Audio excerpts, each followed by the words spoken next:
नमस्कार दोस्तों, officers track Hindi medium में आपका स्वागत है। हम लोग आज इकोनॉमिक की अगली क्लास देखेंगे, जिसमें वित्तीय समावेशन फाइनेंशियल इंक्लूजन के बारे में पढ़ेंगे। ठीक है, कोई भी देश है उसकी वित्तीय क्षेत्र को क्या सबसे महत्वपूर्ण क्षेत्र कहा जा सकता है। ठीक है, क्योंकि बिना वित्त के किसी भी प्रकार का विकास संभव ही नहीं है। ठीक है, वित्तीय समावेशन देश के एक एक व्यक्ति को वित्तीय समावेशन देश के एक एक व्यक्ति को देश के वित्तीय व्यवस्था से जोड़ने की प्रक्रिया है। यद्यपि यह प्रक्रिया भारत में आज़ादी के उपरांत ही प्रारंभ हो गई थी। ठीक है, और 2008 में गति धारण की। वित्तीय समावेशन शब्द का प्रयोग कब हुआ? HR खान समिति ने किया सर्वप्रथम। ठीक है, एक तमिलनाडु का मंगलम गांव देश का पहला गांव बना। तमिलनाडु में एक मंगलम गांव था जो देश का पहला गांव बना, जिसमें क्या हुआ, प्रत्येक परिवार के कम से कम एक बैंक खाता उपलब्ध कराया गया। परिवार के प्रत्येक में से एक का खाता उपलब्ध कराया गया। यह किसके प्रयासों से हुआ?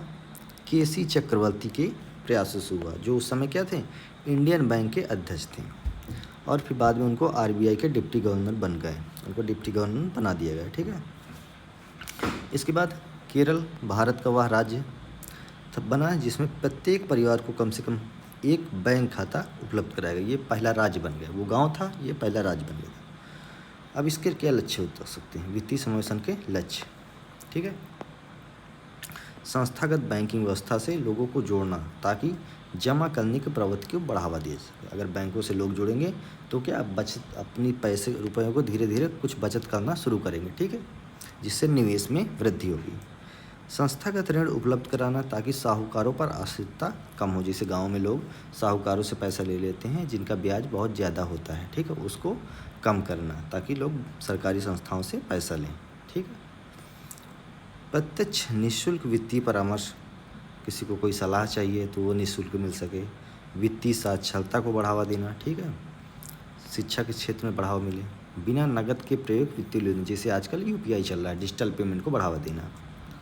सरकार द्वारा प्रदान किए जाने वाले लाभ का प्रत्यक्ष हस्तांतरण, जिसे DBT के थ्रू जो आपका पैसा आता है आधार के माध्यम से, सरकार की जितनी योजना, पेंशन का पैसा आता है, विकलांग पेंशन या वृद्धावस्था पेंशन आती है, इसके लाभ के लिए बनाया गया। सामाजिक सुरक्षा सुनिश्चित करना। आगे क्या है, वित्तीय समावेशन के लक्ष्य को प्राप्त करने के लिए क्या क्या प्रयास किए गए? सबसे पहले बैंकों का राष्ट्रीयकरण किया गया। ठीक है, बैंकों का राष्ट्रीयकरण किया गया 1969 में और 80 में किया गया। ठीक है,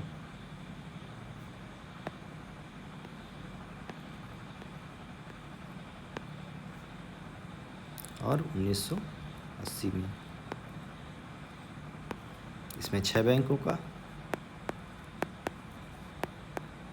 यहाँ 14 बैंकों का।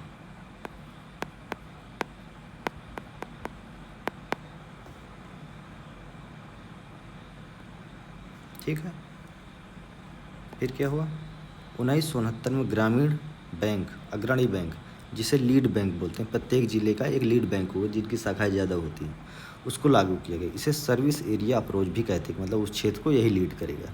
इसके अंतर्गत वह बैंक जिसकी जिले में सर्वाधिक शाखाएँ हैं वो वित्तीय समावेशन के उद्देश्य से वह जिला गोद लेना होगा। ठीक है, और फिर 1975 में क्षेत्रीय ग्रामीण बैंकों की स्थापना, ये UPPCS में आते हैं। ठीक है, 1975 में क्षेत्रीय ग्रामीण बैंक RRB की स्थापना, रूरल बैंकों की स्थापना हुई, रूरल रीजनल बैंक। और 1982 में नाबार्ड की स्थापना हुई। फिर 1998 में कृषि के लिए कम ब्याज दर पर ऋण उपलब्ध होने से RB गुप्ता समिति के सुझाव के आधार पर किसान क्रेडिट कार्ड की अवधारणा लाई। किसकी? ये समिति पूछ सकता है आपसे कि RB गुप्ता समिति के सुझाव के आधार पर किसान क्रेडिट कार्ड की अवधारणा। यह किसानों को बीमा का लाभ भी प्रदान करती है जो 50,000 रुपये तक की है। ठीक है, शून्य जमा राशि पर बैंक खाता उपलब्ध कराने के लिए, मतलब खाते में जीरो बैलेंस हो, जिन्हें बोलते हैं नो फ्रिल्स अकाउंट या बेसिक सेविंग अकाउंट की अवधारणा लागू की।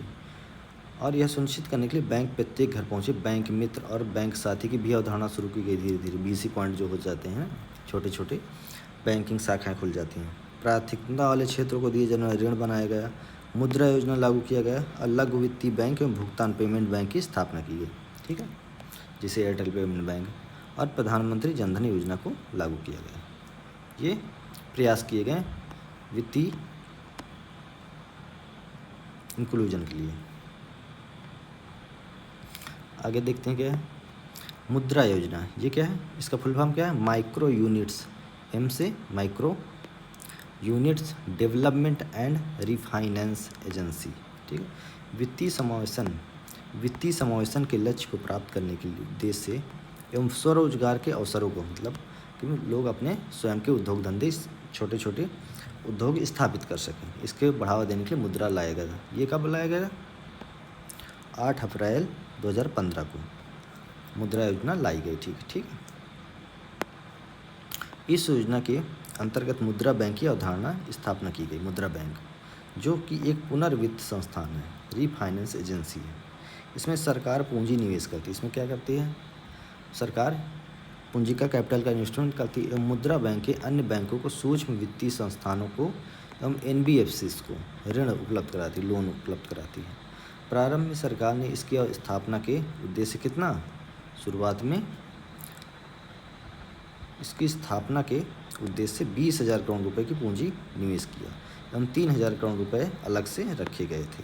पहले 20,000 और 3,000 अलग से, जिसे क्या बोलते हैं, क्रेडिट गारंटी कॉर्पस कहा गया है। इसे क्या बोलते हैं, क्रेडिट गारंटी कॉर्पस। ठीक है, मुद्रा बैंक से जो प्राप्त ऋण का प्रयोग, मुद्रा बैंक से जो लोन प्राप्त होगा उसका प्रयोग किया, बैंक क्या करेगी, MFI एवं NBFC, non banking finance company, सूक्ष्म इकाइयाँ स्थापित करने के उद्देश्य से लोगों को ऋण प्रदान करेगी। ठीक है,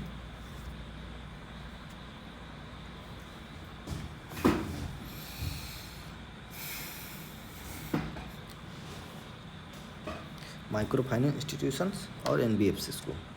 इस ऋण के माध्यम से एक व्यक्ति क्या करता है, छोटा कारोबार प्रारंभ कर सकता है एवं आसानी से आजीविका सुनिश्चित कर सकता है। ठीक है, मुद्रा योजना के अंतर्गत प्रारंभ में 3 प्रकार के ऋण दिए जाते थे। शुरुआत में कितने, 3 प्रकार के, प्रारंभ में 3 प्रकार के ऋण दिए जाते थे, परंतु वर्ष 2024 से अब 4 प्रकार के ऋण दिए जाते हैं। ऋण के यह प्रारूप निम्नलिखित हैं, अब 4 हो गए। शिशु में कितना है, 50,000 तक का ऋण, शिशु में 50,000 तक का ऋण। ठीक है, किशोर में 50,000 रुपये से ज़्यादा एवं 5 लाख तक ऋण उपलब्ध कराया जाता है, क्योंकि किशोर बड़ा हो गया ये माना जाता है। तरुण, ये 5 लाख रुपये से एवं 10 लाख तक का लोन प्रदान किया जाता है, तरुण हो गया। और फिर तरुण प्लस, इसमें इसी वर्ष जोड़ा गया है। इसके अंतर्गत 10 लाख रुपये से ज़्यादा एवं 20 लाख रुपये तक का ऋण उपलब्ध कराया, 10 से 20 लाख।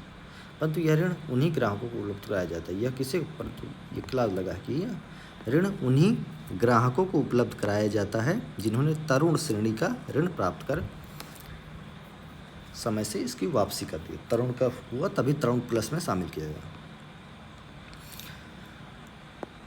मुद्रा योजना के अंतर्गत ऋण प्राप्त करने के उद्देश्य किसी भी प्रकार की संपत्ति गिरवी नहीं रखनी, मतलब कोई कोलेटरल नहीं रखना। कोलेटरल मतलब कोई संपत्ति जिससे वसूल की जा सके, परंतु ऋणी के पास पहचान पत्र, पता, प्रमाण पत्र इत्यादि होने चाहिए। ठीक है, सूक्ष्म, लघु एवं मध्यम इकाइयाँ, micro, small and medium enterprises, MSME की परिभाषा बदल गई। नई परिभाषा क्या है, भारत में MSME स्वरोजगार एवं रोजगार सृजन का एक महत्वपूर्ण साधन रहे, क्योंकि इनकी स्थापना होने वाला व्यय सापेक्ष तौर पर कम है। इनकी स्थापना सरल होती है क्योंकि यह स्वचालित मशीनों का प्रयोग कम करते हैं और शारीरिक श्रम पर ज़्यादा आश्रित रहते हैं। ठीक है, यही कारण है कि यह रोजगार के ज़्यादा अवसरों को जन्म देते हैं, क्योंकि इसमें मशीनों का प्रयोग कम होता है। भारत में 7 करोड़ से ज़्यादा MSME कार्यरत हैं, जो कि कुल इकाइयों का लगभग कितना, 99% है। संसाधन कम होने के कारण यह बड़ी इकाइयाँ, संसाधन कम है फिर भी बड़ी इकाइयों के साथ प्रतिस्पर्धा करने में असमर्थ होते हैं, तथा इन्हें सक्रिय रखने के उद्देश्य से समय समय पर सरकार इनके लिए योजनाएं लाती है। इन योजनाओं का लाभ इन्हीं इकाइयों को प्राप्त हो या सुनिश्चित करने के लिए इनको परिभाषित करना अनिवार्य है कि जो भी लाभ हो इन्हीं को प्राप्त हो। इन्हें परिभाषित करने के लिए उद्देश्य वर्ष 2006 में MSME एक्ट पारित किया गया था। ठीक है, MSME का एक्ट कब, 2006 में। प्रारंभ में विनिर्माण एवं सेवा क्षेत्र से जुड़ी इकाइयों के लिए परिभाषा भिन्न थी, परंतु अब दोनों की तरह की इकाइयों के लिए परिभाषा समान है। अब सेम परिभाषा हो गई है और इन्हें परिभाषित करने के लिए दो आधार प्रयोग किए जाते हैं। नंबर 1 क्या है? मशीनों एवं उपकरणों से में किया गया पूंजी निवेश। दूसरा क्या है? वार्षिक राजस्व, जैसे भूमि, भवन इत्यादि में किए गए पूंजी निवेश को सम्मिलित नहीं किया जाता। साथ ही राजस्व हमारे हिस्से में निर्यात से होने वाली प्राप्तियों को नहीं जोड़ा जाता। अगला पॉइंट है कि माइक्रो इंटरप्राइजेज। माइक्रो इंटरप्राइजेज यह वैसी इकाइयाँ हैं जैसे 2.5 करोड़, ये बढ़ गए हैं, ठीक है, 2.5 करोड़ इकाइयाँ हैं जिन्होंने मशीनों एवं उपकरणों 1 करोड़ रुपए से ज़्यादा का पूंजी निवेश ना किया हो एवं जिनका वार्षिक राजस्व कितना 10 करोड़ हो गया। ठीक है, पहले 1 करोड़ था, अब ये बढ़ गया है। ठीक है, नया वाला क्या है? नया वाला ये है, ये 2.5 करोड़, ये 10 करोड़ रुपए से ज़्यादा का ना हो। दोनों में से कोई भी पार कर जाए तब यह इकाई अगली श्रेणी में चली जाएगी। अगर दोनों में से अगर 2.5 करोड़ और 2.5 का 4 गुना कर दो, कितना हो गया? 10 करोड़। ठीक है, टर्नओवर ज़्यादा होता है। निवेश से टर्नओवर 4 गुना ज़्यादा मानेगी, जैसे 2.5 करोड़, 2.5 का 4 गुना 10 करोड़। ठीक है, अगर इससे ज़्यादा होगा तो ये अगली श्रेणी में चले जाएगा। स्मॉल इंटरप्राइजेज, ये माइक्रो हो गई, अब स्मॉल इंटरप्राइज जिनमें मशीनों एवं उपकरणों में 25 करोड़ और पूंजी निवेश 25 चौक 100 करोड़, पूंजी निवेश कितना हो? 100 करोड़ ना किया हो एवं जिनका वार्षिक राजस्व 50 करोड़ रुपए से कितना ज़्यादा का ना हो। ठीक है,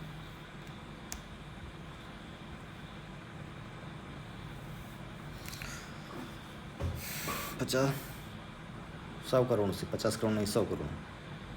तो ये यहाँ पर 10 की जगह कितना है?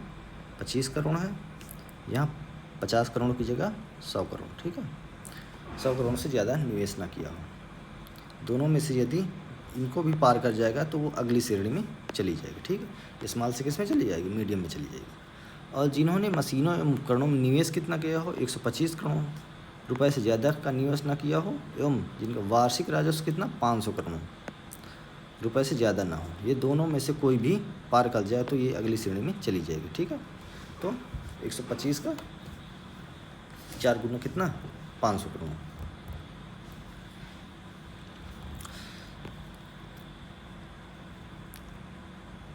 अब देखिए ये टेबल बनी है। माइक्रो में कितना है? Capital instrument 2.5 crore, 10 crore turnover हो। स्मॉल में 25 करोड़, 25 चौक 100 करोड़। मीडियम में 125 crore, 500 crore. Small, micro, small, medium enterprises. ठीक है, आगे देखते हैं।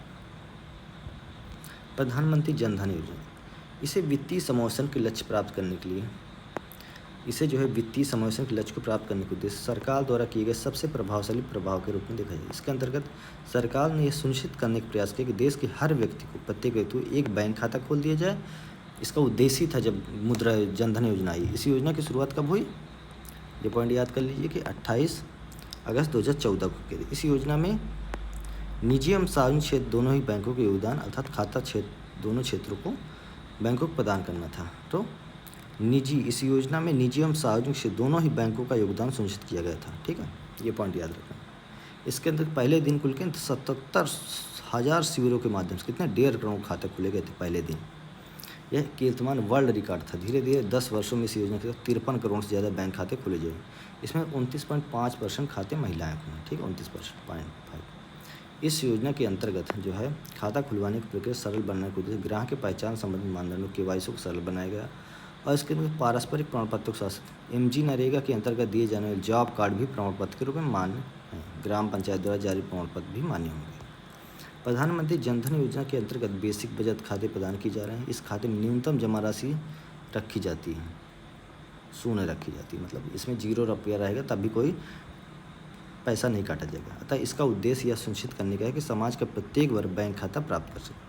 खाताधार को रुपये द्वारा जारी डेबिट कार्ड भी दिया जाता है और रुपये एक भारतीय पेमेंट गेटवे प्रोवाइडर है। रुपये क्या है? एक भारतीय पेमेंट गेटवे प्रोवाइडर जिसकी स्थापना NPCI national payment corporation of India ने की थी। चूँकि यह भारतीय सेवा प्रदान करते हैं, इसके द्वारा लिया गया वार्षिक शुल्क वीजा या मास्टर की तुलना में कम होता है क्योंकि ये भारतीय है। ठीक है। इस योजना को और ज़्यादा आकर्षक बनाने के उद्देश्य से इसमें कुछ प्रावधान जोड़े गए। खाता धारक को क्या मिलेगा? और खाता धारक को 1 लाख का दुर्घटना बीमा प्रदान किया। इस बीमा के लाभ को बढ़ाकर अब 2 लाख, पहले शुरुआत में 1 लाख था, अब 2 लाख का दिया। बीमा का लाभ HDFC प्रदान करेगी। ठीक है। यदि खाता 26 जनवरी 2015 से पहले खोला गया है तो 30,000 रुपये की अतिरिक्त जीवन बीमा भी मिलेगी 26 जनवरी 15, और अतिरिक्त LIC प्रदान कर रही है। इसको ये कौन देगा? LIC। बीमा के लिए प्रीमियम रुपये अदा करेगी। प्रीमियम कौन देगा? रुपये देगी, जो कि डेबिट कार्ड के लिए खाता धारक से लिए गए वार्षिक शुल्क में से जाएगा। यदि खाता 6 माह से निरंतर सक्रिय हो, आधार से जुड़ा, तब 5,000 रुपये तक की OD भी मिलेगी। OD की सुविधा को बढ़ाकर अब कितना? 10,000 का, पहले 5,000 था। ओवरड्राफ्ट पूर्व नियोजित ऋण के रूप में होते हैं। ठीक है। प्रधानमंत्री जनधन योजना कुछ लाभ एवं कुछ नकारात्मक प्रभाव देखेंगे। यह सरकार में जैम ट्रिनिटी का एक हिस्सा है। G जनधन को संबोधित करता है, A आधार को संबोधित करता है, M मोबाइल को संबोधित करता है, और प्रत्येक व्यक्ति को बैंक खाता उपलब्ध करने का है ताकि सरकार द्वारा दिए वाले लाभ सीधे तौर पर लाभार्थी पहुँचे। और ये मोबाइल को इसलिए जोड़ा जा रहा है ताकि जानकारी का आदान प्रदान, सूचना तुरंत दी जा सके। जनधन योजना में जो लोगों जमा करने की प्रवृत्ति को जन्म देगी और घर में पड़ा जो पैसा घर में लोग जमा रखते हैं वो बैंकों में जाएगा। बैंकिंग व्यवस्था के माध्यम से अर्थव्यवस्था में पहुंचेगा और फिर क्या होगा? लाभ के प्रत्यक्ष हस्तांतरण के माध्यम से संसाधनों का दुरुपयोग रोका जाएगा, मतलब DBT के माध्यम से पैसा दिया जाएगा। बीमा सामाजिक सुरक्षा सुनिश्चित करेगी। यह बिना नकद के कैशलेस लेन देन को बढ़ावा देगी, जिससे कर की चोरी को रोका जा सके और अधिक कर की सुविधा संस्थागत ऋण की प्राप्ति सुनिश्चित करेगी। खोले गए खातों में से एक बड़ी संख्या में खाते निष्क्रिय हैं, अतः वे बैंकों के लिए घाटे के कारण बन गए। खाता धारकों की संख्या, मतलब जो खाते खोले गए जनधन के, उसमें बहुत से बंद हो चुके हैं। कारण क्या है कि अकस्मात बड़ी बैंकिंग सुविधाएं उसी दर से नहीं बनी। बैंकों में कर्मचारियों की संख्या भी उस गति से नहीं बनी, मतलब कर्मचारी, इसके कारण बैंकिंग व्यवस्था पर भार भी बढ़ गया है। ठीक है। अगला पॉइंट है नचिकेत मोर समिति के सुझाव और भुगतान बैंक लघु वित्तीय बैंक। नचिकेत मोर समिति का गठन RBI ने किया था। इसका उद्देश्य क्या था? वित्तीय समावेशन के लक्ष्य को प्राप्त करने का सुझाव लेना था। नचिकेत मोर ICICI फाउंडेशन के अध्यक्ष थे। उन्होंने सुझाव दिया कि वित्तीय समावेशन के लक्ष्य को देश की वित्तीय स्थिति की कीमत पर प्राप्त करने का प्रयास न किया जाए। कह रहा है, इन्होंने कहा कि बैंक खाता उपलब्ध कराने के लिए आधार का प्रयोग किया जाए। समिति के अनुसार 2014 के शुरुआत में 12 महीने के भीतर 18 वर्ष तथा उससे ऊपर 50% आबादी को बैंक खाता उपलब्ध कराया जाए। 12 महीने के भीतर इन्होंने बोला, और 12 महीनों में शेष 50% आबादी को भी बैंक खाता उपलब्ध कराया जाए। इसका उद्देश्य क्या है? ग्रामीण क्षेत्रों में 15 मिनट की पैदल दूरी पर बैंकिंग सेवा उपलब्ध कराई जाएगी। समिति ने सुझाव दिया कि वाणिज्यिक बैंक का उद्देश्य लाभ बनाने का है, अतः वे वित्तीय समावेशन के लक्ष्य प्राप्त करने में सक्षम नहीं, अतः इसे उद्देश्य समर्पित बैंकों की स्थापना की जाए। अतः समिति ने भुगतान बैंक लघु वित्तीय बैंक के रूप में वर्गीकृत बैंकों की स्थापना का सुझाव भी दिया था। 2014 में RBI ने भुगतान बैंक एवं लघु वित्तीय बैंक की स्थापना के लिए लाइसेंस प्रदान करने के लिए लिया था। इस उद्देश्य दिशा निर्देश जारी किए गए। भुगतान बैंकों की स्थापना के लिए जारी दिशा निर्देश क्या हैं? स्थापना के लिए क्या होना चाहिए कि न्यूनतम पूंजी निवेश 100 करोड़ होनी चाहिए। 5 वर्ष के भीतर संस्थापक अपनी हिस्सेदारी घटाकर 40% लाएगा। 12 वर्ष के अंत तक संस्थापक हिस्सेदारी कितना लाएगा? 26%। और भुगतान बैंक अपनी शाखाएं मात्र ग्रामीण क्षेत्र में स्थापित कर सकेंगे। शहरी क्षेत्र में सेवा केंद्र स्थापित कर सकती है, शाखाएं नहीं। शहर में क्या करेंगे? सेवा केंद्र स्थापित करेंगे। जमा राशि प्राप्त कर सकते हैं, परंतु मात्र चालू खाते और बचत खाते के रूप में। जो जमा प्रोडक्ट जमा करें चालू और बचत खाते में। चूँकि बचत खाते और चालू खाते के रूप में जमा राशि प्राप्त हो, यह डेबिट कार्ड और चेकबुक भी जारी करेंगे भुगतान बैंक। ठीक है। लेकिन ऋण लोन नहीं देंगे, वे क्रेडिट कार्ड नहीं जारी कर सकते। किसी भी जमाकर्ता से 1 लाख रुपए से ज़्यादा की धनराशि नहीं प्राप्त कर सकते। और 1 अप्रैल 2021 में RBI ने इस सीमा को बढ़ाकर कितना? 2 लाख कर दिया है। वाणिज्यिक बैंकों की तरह नगद आरक्षण पात्र CRR रखना होगा। CRR उनको भी रखना होगा। जमा राशि का 75% SLR के रूप में रखना होगा और SLR को मात्र 1 वर्ष तक की परिपक्वता अवधि वाले सरकारी प्रतिभूतियों के रूप में जमा रख सकता है। प्राप्त ब्याज आय का एक स्रोत होगा, इनको ब्याज भी मिलेगा। कुल जमा राशि का शेष भाग भी भुगतान बैंक पास नहीं रख सकते। इसका एक हिस्सा भुगतान बैंक किसी वाणिज्यिक बैंक में चालू खाते के रूप में रखेगा और जो हिस्सा होगा वाणिज्यिक बैंक में मियादी जमा राशि के रूप में रखना होगा, एफडी के रूप में दूसरा स्रोत होगा। भुगतान बैंक जो है बीमा कंपनियों में म्यूचुअल फंड कंपनियों के लिए एजेंट का काम कर सकते हैं। इसके लिए वे कमीशन भी प्राप्त करेंगे। परिचालन के व्यय को कम करने के उद्देश्य से प्रौद्योगिकी का प्रयोग ज़्यादा से ज़्यादा करेंगे। ठीक है। हालांकि जो भुगतान बैंकों के लाभ के अवसर अत्यंत सीमित थे, इसलिए उन्हें बने रह पाना कठिन था। इसी कारण से रघुराम राजन एवं केसी नियोगी चक्रवर्ती पर जुए। रघुराम राजन तो थे एवं केसी चक्रवर्ती के बीच विवाद उत्पन्न। केसी चक्रवर्ती का मानना था कि भुगतान बैंक अपना अस्तित्व नहीं बनाए रख सकते। प्रारंभ में की गई सारी इच्छुक भागीदारों ने अपने लाइसेंस त्याग दिए।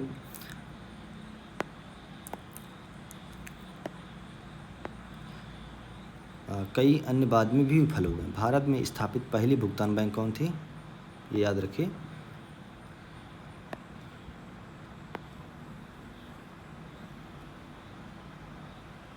Airtel payment bank. और भारतीय डाक को भी भुगतान बैंकों की स्थापना का लाइसेंस दिया गया। ठीक है।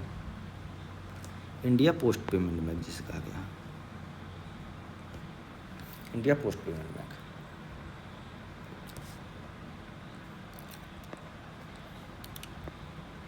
लघु वित्तीय बैंकों की स्थापना के उद्देश्य क्या थे। इसकी स्थापना के प्रारंभ में कितनी न्यूनतम 100 करोड़ रुपए की पूंजी निवेश की आवश्यकता और इसे बढ़ाकर 200 करोड़ कर दिया गया। आरबीआई द्वारा गठित आंतरिक कार्यदल समूह ने 200 करोड़ रुपये से बढ़ाकर 300 करोड़ करने की सिफारिश की। अब स्थापना है तो कितने न्यूनतम पूंजी निवेश 300 करोड़ रुपये होनी चाहिए। प्रथम 5 वर्षों में संस्थापक जो है हिस्सेदारी कितना घटाएगा, 40%। 12 वर्ष के अंत तक संस्थापक अनिवार्य रूप से अपनी हिस्सेदारी घटाकर 26% लाएगा। लघु वित्तीय बैंकों को मतलब बाकी हिस्सेदारी बेचना होगा। लघु वित्तीय बैंकों को शहरी एवं ग्रामीण दोनों क्षेत्रों में शाखाएं स्थापित करने की अनुमति है, परंतु कम से कम 1/4 शाखा ग्रामीण, 1/4 शाखा ग्रामीण होगी। ठीक है। वे किसी प्रारूप में जमा राशि प्राप्त कर सकते हैं। डेबिट व क्रेडिट चेक बुक दोनों जारी कर सकते हैं। ऋण भी प्रदान कर सकते हैं। क्रेडिट कार्ड भी जारी कर सकते हैं। वाणिज्यिक बैंक की तरह CRR SLR भी रखेंगे। कुल ऋण का 75% प्राथमिकता वाले क्षेत्र में मतलब ग्रामीण क्षेत्र में दिया जाना होगा और कुल ऋण का 50% हिस्सा कुछ इस प्रकार ऋण के रूप में चाहिए कि एक ऋणी को 25 लाख रुपए से ज़्यादा ऋण की प्राप्ति ना हो। 50% ऐसे लोगों को दिया जाए कि 25 लाख से ज़्यादा पर व्यक्ति को न मिले। इच्छुक आवेदक लाइसेंस के लिए कभी आवेदन कर सकते हैं। सभी उपस्थित भुगतान बैंक अपने लघु वित्तीय बैंकों में परिवर्तित कर सकते हैं, परंतु उन्हें भी इन परिवर्तित दिशा निर्देशों का अनुपालन करना होगा। भुगतान बैंक भी लघु वित्तीय बैंक बन सकते हैं। ठीक है। लघु वित्तीय बैंकों को विदेशी निवेश से संबंधित नियम वाणिज्यिक बैंक के जैसे ही होंगे। लघु वित्त बैंकों का परिचालन शुरू करने की तारीख से 8 साल के भीतर शेयर बाजार में सूचीबद्ध होना होगा।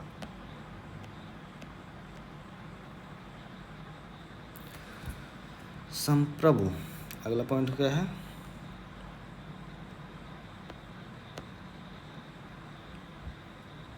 संप्रभु स्वर्ण प्रतिभूति योजना एवं स्वर्ण मुद्रीकरण योजना। Sovereign gold bond scheme and gold monetization scheme क्या है, मोनेटाइजेशन स्कीम। संपूर्ण स्वर्ण प्रतिभूति एवं स्वर्ण मुद्रीकरण योजना 2015 में लागू की गई थी। यह दोनों ही योजना भौतिक रूप से सोने की आयात को कम करने एवं विदेशी मुद्रा के पलायन को रोकने, मतलब सोने का आयात कम हो, विदेशी मुद्रा कम जाए यहाँ से। संपूर्ण स्वर्ण प्रतिभूति योजना। संपूर्ण स्वर्ण बॉन्ड योजना भौतिक सोने में निवेश को प्रतिस्पर्धित करने के लिए लाया गया था। मतलब आप लोग डायरेक्ट सोना ना खरीदें, उसको बॉन्ड के रूप में खरीदें, कागजी रूप में। भौतिक सोने में निवेश से जुड़ी कई सारी चुनौतियाँ। सर्वप्रथम इसमें सोने की शुद्धता से संबंध, मतलब सोना शुद्ध नहीं मिलता। दूसरी चुनौती क्या है, इसकी सुरक्षा कैसे करोगे। यदि किसी लाकर में भी रखा जाए तो इसका खर्चा भी बढ़ेगा और घर पर रखा जाता तो सुरक्षा की चुनौती बड़े, चोरी होने का डर है। और बॉन्ड के रूप में सोने में निवेश हमेशा एक अच्छा विकल्प माना जाता है। मतलब एक कागज़ मिल जाएगा, कितना आपको मिलेगा बॉन्ड, वही सिक्योर है।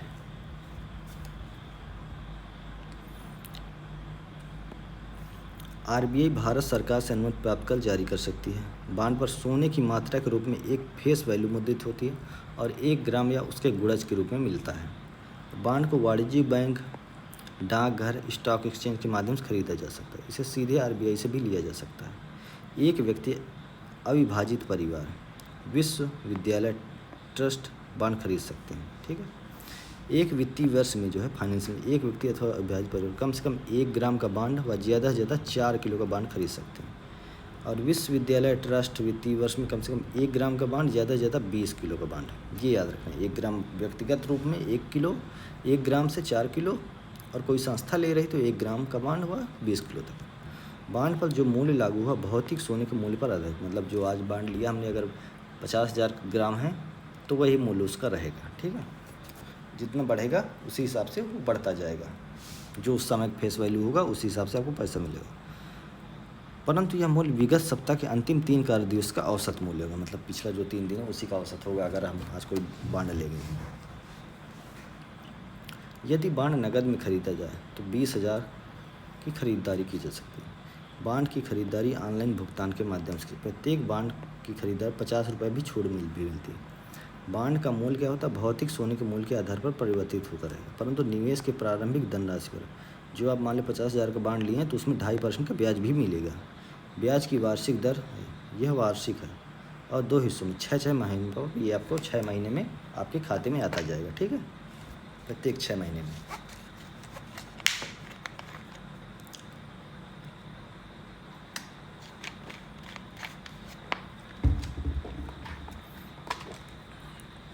यदि बांड को वापस किया जाता, बेचा जाता, तब इसमें जो उत्पन्न पूंजी लाभ कर नहीं लिया जाएगा।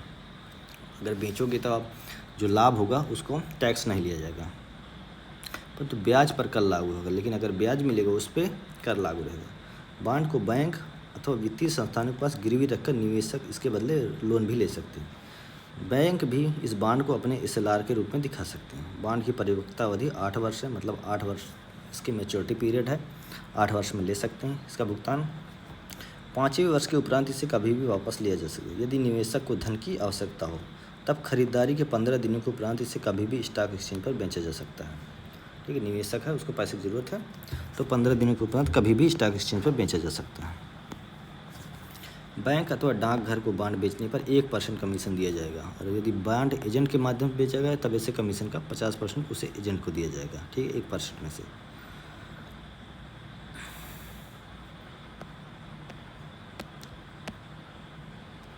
अब अगला पॉइंट है स्वर्ण मुद्रीकरण योजना। स्वर्ण मुद्रीकरण योजना, स्वर्ण मुद्रीकरण योजना को लागू करने का मुख्य उद्देश्य क्या था कि भौतिक सोने की मांग घरेलू स्रोतों से पूरी की जा सके, मतलब जो भी सोना है वो घरेलू स्तर से पूरी कर जाए। ठीक है, जो भारत के घरों में रखा है। इसके अंतर्गत सरकार ने यह प्रयास किया घरों तथा मंदिरों में पड़ा अधिशेष सोना बाजार में लाया जाए। बाजार में भारत में घरों तथा मंदिरों में लगभग कितना 20,000 टन से ज़्यादा सोना बिना किसी उपयोग के पड़ा, खाली पड़ा है, घर में रखा रहता है। इसके बावजूद भारत विश्व में सोने का सबसे बड़ा आयातक एवं उपभोक्ता है। फिर भी भारत क्या सोना बहुत खरीदता है और उपभोक्ता है। इसके अंतर्गत एक व्यक्ति अथवा एक मंदिर किसी वाणिज्यिक बैंक में स्वर्ण मुद्रीकरण खाता खुलवा सकते हैं। कोई मंदिर है, कोई वाणिज्यिक बैंक हुआ, बैंक में खाता खुलवा सकते हैं। और खाते में प्रारंभ में कम से कम 30 ग्राम शुद्ध सोना जमा करना होता था। प्रारंभ में कितना 30 ग्राम करना, अब घटाकर कितना 10 ग्राम कर देगा। जमा करने की कोई अधिकतम सीमा नहीं है, कम से कम। ठीक है, अधिकतम चाहे जितना। सोना किसी भी प्रारूप में जमा किया जा सकता है, परंतु जमा किए गए सोने को गलाकर बार में परिवर्तित कर दिया जाएगा। मतलब आपके गहने हैं, कैसे हैं, अगर उनको आप जमा करते हैं, उसको कोई मंदिर का गहने जो चढ़ावा चढ़ता है उसको अगर बैंक में जमा होता है तो क्या उसको गला के बार में बट्टी में परिवर्तित कर दिया। इस योजना में 3 प्रकार के खाते खुलवाए जा सकते हैं। ठीक है, एक क्या होगा, 1 वर्ष से 3 वर्ष तक की परिपक्वता, 5 से 7 वर्ष, 12 से 15 वर्ष की। जो 1 वर्ष से 3 वर्ष पहले खाते में जमा किया गया सोना उस बैंक की देयता तथा जमा राशि के रूप में देखा जाएगा। अतः बैंक को जो सोना मिलेगा बैंक उसे आभूषण के व्यापारियों को बेच देगी। बैंक क्या करके आभूषण के व्यापारी को बेच देगी। ठीक है, इससे प्राप्त धनराशि का प्रयोग बैंक उपभोक्ताओं को लोन देने के उद्देश्य से करेगी। अतः इस जमा राशि और बैंक को CRR तथा SLR भी रखना होगा। प्रारंभ में ही जमाकर्ता को यह लिखित रूप में देना होगा कि खाते के परिपक्व होने पर उसे सोना चाहिए या परिपक्व होने की स्थिति में उसे उस सोने के मूल्य के बराबर की धनराशि, मतलब आपने सोना जमा किया तो आपसे लिखवा लिया जाएगा कि जब उसकी मैच्योरिटी पीरियड पूरी हो जाए, समय पूरा हो जाए, इतने साल का, 3 साल का, तो आपको सोना चाहिए कि जो उस समय सोने का मूल्य है कि वो रुपए चाहिए। एक बार अगर लिखित में आपने दे दिया उसके बाद किसी प्रकार का संशोधन भी नहीं होगा। ठीक है, जमा किए गए सोने के प्रारंभ मूल्य पर जमाकर्ता को बैंक ब्याज भी देगी। ब्याज की दर 2% के आसपास। ब्याज भी सोना अथवा पैसा किसी भी रूप में मिलेगा। इस उद्देश्य से सभी जमाकर्ता को यह लिखित में देना होगा कि यह ब्याज एक अतिरिक्त लाभ है, मतलब एक्स्ट्रा लाभ आपको मिल रहा है 2.5%। दूसरे एवं तीसरे खाते में जमा जो 5 से 7 और 12 से 15,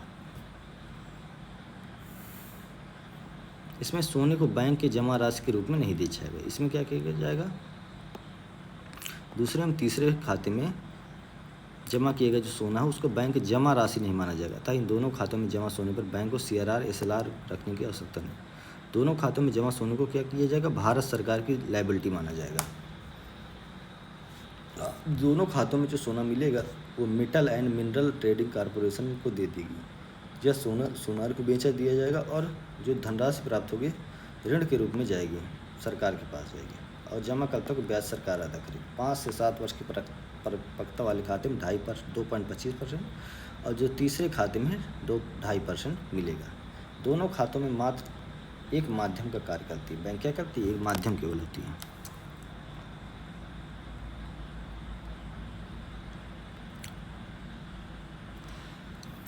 अगला हम लोग देखेंगे EXIM bank, export import bank of India. EXIM bank, export import bank of India.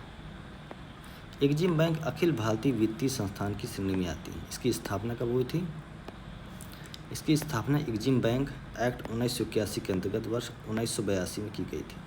मुख्यालय मुंबई में है। एग्जिम बैंक पर 100% मालिकाना अधिकार भारत सरकार के गवर्नमेंट के अधिकार में है। अखिल भारतीय वित्तीय संस्थानों के नियंत्रण में RBI की महत्वपूर्ण भूमिका निभाती है। ठीक है। एग्जिम बैंक का उद्देश्य क्या है कि विश्व व्यापार में भारत की जो हिस्सेदारी है उसको बढ़ाने का है तथा यह आयात एवं निर्यात को बढ़ावा देने के उद्देश्य से ऋण प्रदान करती है। मुख्यतः निर्यात को बढ़ावा देना इसकी जिम्मेदारी की निर्यात ज़्यादा से ज़्यादा, निर्यात से संबंधित बुनियादी संरचना के विकास के लिए ये ऋण उपलब्ध कराती है। भारत के साथ साथ व्यापार को बढ़ावा देने के उद्देश्य से यह एक देश को भी लोन दे सकती है। नाबार्ड के बारे में देखिए। NABARD national bank for agriculture and rural development. NABARD national bank for agriculture and rural development. NABARD की स्थापना शिवरामन समिति की सुझाव पर की गई थी। स्थापना की उद्देश्य क्या है कि 1981 में नाबार्ड एक्ट पारित किया गया एवं और 1982 में नाबार्ड अस्तित्व में आया। कुल 100 करोड़ रुपए के पूंजी निवेश से की गई थी स्थापना। 50% हिस्सेदारी भारत सरकार की एवं 50% हिस्सेदारी RBI की थी, 50% और वर्तमान में 100% मालिकाना अधिकार भारत सरकार के पास चला गया। क्योंकि नाबार्ड भी एक डेवलपमेंटल बैंक के रूप में अखिल भारतीय वित्तीय संस्थान की श्रेणी में आता है। ठीक है। नियंत्रण में RBI की भूमिका महत्वपूर्ण है। नाबार्ड का मुख्यालय मुंबई में है, परंतु अलग अलग राज्यों की राजधानियों में कुछ पूर्व शहरों में भी इसके क्षेत्रीय कार्यालय उपस्थित हैं। नाबार्ड कृषि एवं ग्रामीण विकास के उद्देश्य से बैंक तथा राज्य सरकारों को ऋण उपलब्ध कराती है। ठीक है। नाबार्ड क्या करती है, कृषि एवं ग्रामीण विकास के उद्देश्य से बैंकों तथा राज्य सरकारों को ऋण उपलब्ध कराती है। इसमें पूंजी निवेश भारत सरकार करती है। पूंजी कौन निवेश करके, भारत सरकार करेगी। और पूंजी निवेश और समय समय पर यह जनता से मियादी जमा राशि फिक्स डिपॉजिट भी लेगी एवं किसानों के संगठन को भी ऋण उपलब्ध कराएगी। सहकारी समितियों को भी ऋण लोन देगी। PACS तथा सहकारी बैंकों के नियंत्रण में भी महत्वपूर्ण भूमिका निभाता है। स्वयं सहायता समूहों बैंकिंग व्यवस्था से जोड़ने में नाबार्ड की भूमिका महत्वपूर्ण रही। रूरल इंफ्रास्ट्रक्चर डेवलपमेंट फंड जैसे फंड नाबार्ड की ही निगरानी में रहते हैं। कौन कौन, रूरल इंफ्रास्ट्रक्चर डेवलपमेंट फंड जैसे सब नाबार्ड के ही निगरानी में रहते हैं। कृषि संबंधित उद्योग जैसे कि खाद्य प्रसंस्करण की स्थापना के लिए भी नाबार्ड ऋण उपलब्ध कराता है। 80:20 स्कीम, ये क्या है, यह योजना RBI ने सोने की आयात के संदर्भ में लागू की थी। योजना 2013 में आई, परंतु इसके निरंतर विरोध के कारण 2014 में ही से खत्म कर दिया गया। इसमें क्या किया गया था कि भारत में उपस्थित जो सोने के आयातकों के लिए, जो भारत में सोने का आयात करते हैं, उनके लिए अनिवार्य कर दिया गया कि उनके द्वारा जो आयात किए गए कुल सोने का मात्र 80% हिस्सा ही वे भारत के घरेलू बाजार में बेच सकेंगे। मतलब 80% बेच सकेंगे और 20% को आभूषण में परिवर्तित बना देंगे। उपरांत ही इसे अनिवार्य रूप से निर्यात करेंगे।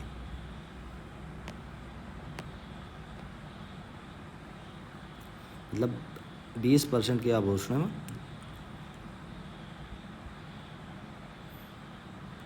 आभूषण बनाएंगे, उसको निर्यात किया जाएगा। आयातक इस 20% की निर्यात में असफल रह जाता है, तब अगली बार उसे सोने के आयात की अनुमति नहीं होगी अगर असफल हो गया। छोटे आयातक ऐसे निर्यात में असमर्थ थे, इसका विरोध कर रहे थे, अतः इस योजना को समाप्त कर दिया गया। 5.20 क्या है? यह योजना नागरिक उड्डयन क्षेत्र से संबंधित थी। इस योजना के अंतर्गत यह तय किया गया था कि भारत में कार्यरत नागरिक उड्डयन से संबंधित कंपनियों को अंतर्राष्ट्रीय सेवाएं प्रदान करने की अनुमति तभी दी जाएगी जब यह कम से कम 5 वर्ष पुरानी हो एवं इसके पास कम से कम 20 हवाई जहाज हों। वर्ष 2016 में इस योजना में संशोधन किया गया एवं 5 वर्ष वाली शर्त को खत्म कर दिया गया। अब क्या है? यह 0-20 स्कीम हो चुकी है, मतलब 20 हवाई जहाज।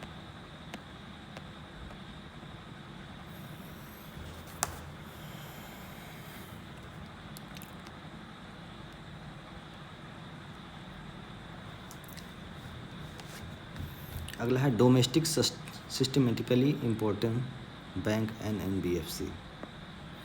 Domestic systematically important bank NNBFC।